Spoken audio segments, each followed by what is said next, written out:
maqalle caasimadii cagaarnayd magaaladii dalxiiska xuduntii TPLF magaaladii halgamayaasha iyo gurigii hanadada Tigreega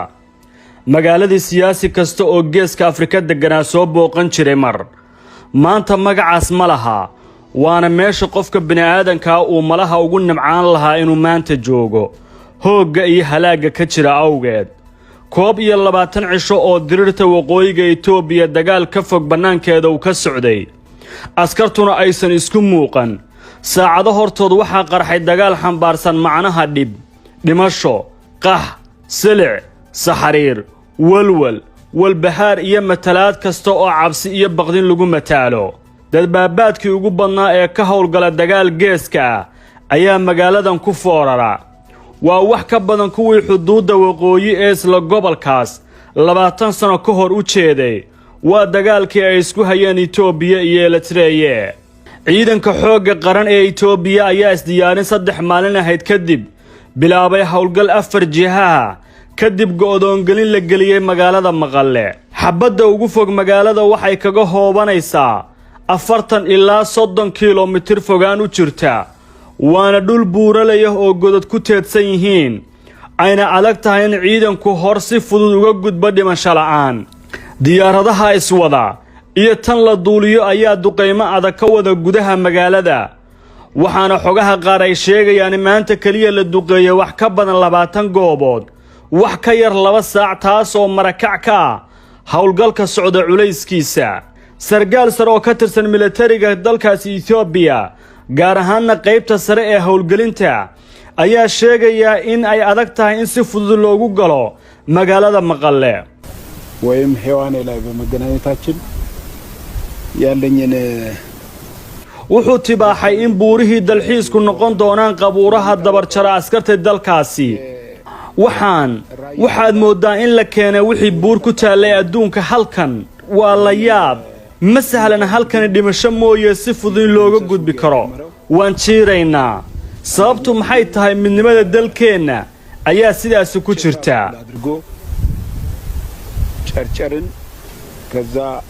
maha kanayno kuwa doonaya inay kala gooyaan halkan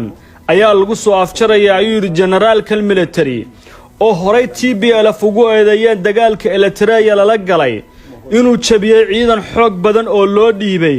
kadibna tuutaha iyo garaadadaba laga siibay dib ayaa loo howlgeliyay 4 bishan markii uu bilowday dagaalka gobolka waqooyiga ee Tigreega የጁንታ ኃይል ተዋጊ አይደለም dhankooda kooxdii TPLF ee muuqaalkoodu qaaliga noqday hogaamiyaha fallaagada TPLF oo la hadlay wakaaladda wararka ee Reuters waxa uu fariin qoraaleed SMS ugu diray in magaalada si aan caadi ahayn loogu soo qaaday weerar nooc kasta wax kasta la isku adeegsanayo wuxuu diiday in uu si toos ah u hadlo isagoo u muuqday inuu ka dhuumanayo duqeymaha lana dhageysanayo codka telefoonkiisa gacanta ee turaayaha maadaama uu bilowgii yaraantiisa ahaa khabiir xagga isgaarsiinta. Good day. This short briefing is aimed at providing key progress updates on 2 issues. taas beddelkeeda bilana siyum oo ah hafayeenka xafiiska ra'iisul wasaaraha Itoobiya waxay hoosta ka xariiqday inaan ciidanka dawladda duqeynin dad rayida waxay tabisay in badqabka shacabka Tigreegu ay tahay ahamiyadda koobaad ee dawladda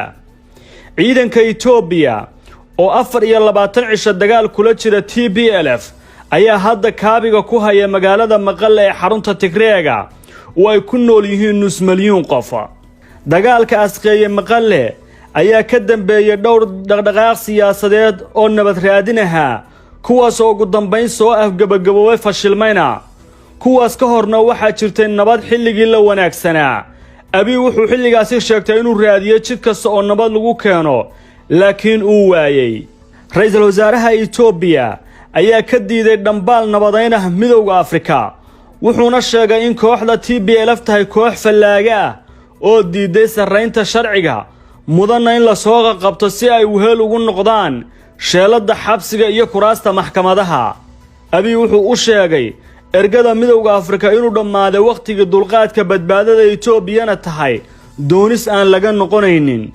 wuxuuna intaa ku daray in cid kasta oo dan ugu jirto ixtiraamka arrimaha gudaha ee daleeyahay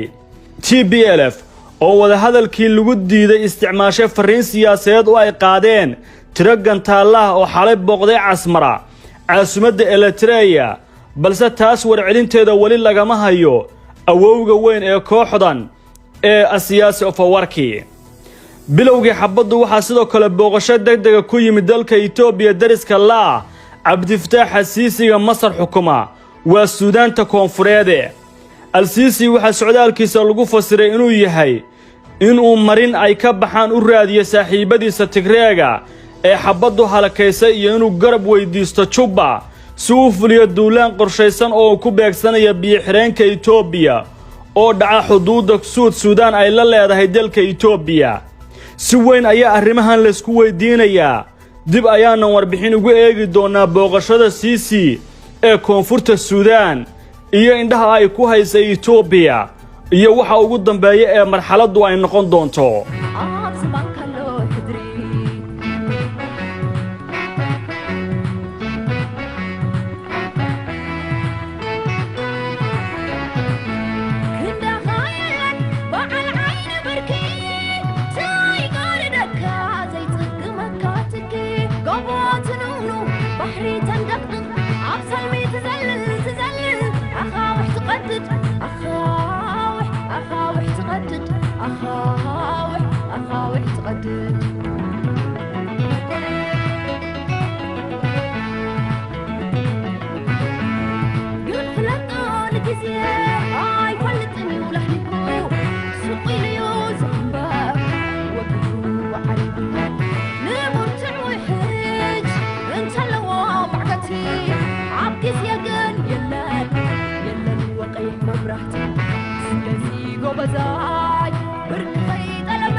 Azman kalot,